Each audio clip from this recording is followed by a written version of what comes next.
Andrea Brillantes, nagsalita na. Anya, hindi siya maninira ng relasyon.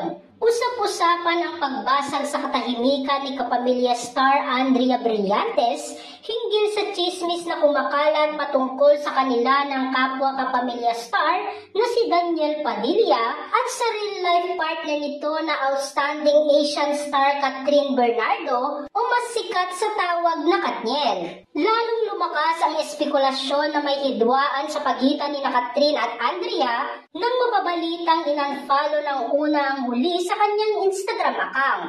Sa kanyang personal X account or dating Twitter, ay nag-post na nga si Andrea tungkol sa issue.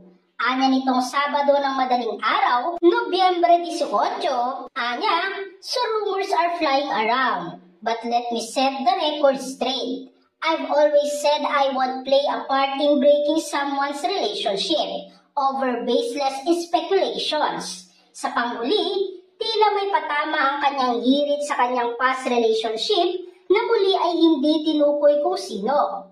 Been in the shoes of betrayal, and it's a feat I won't do on anyone else. Buong tweet ni Andrea Brillantes. Samantala wala pang tugon, reaksyon o pahayag ang kampo ng Katniel, lalo na si Daniel Padilla, hinggil sa mga isyong ito.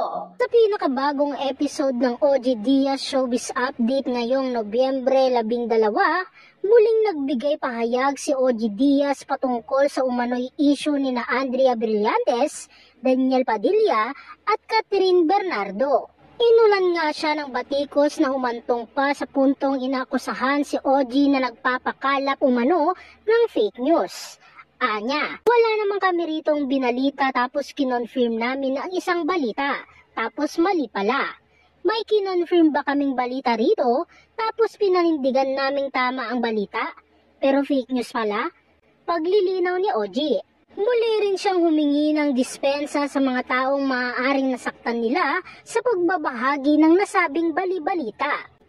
Pero kung meron man kaming mga nasaktan dito, alam mo tao lang din sila. Tao lang din tayo. Kung sa palagay ninyo, kami ay naka-offend, humihingi po kami ng sorry. Anya, tulad ng marami, lalo na ang Katniel fans, hiling din niyang walang katotohanan ang bali-balitang ito tungkol umano kina Daniel at Andrea. Hindi naman sa akin unang nagsimula yan, paglilinaw pa ni OG.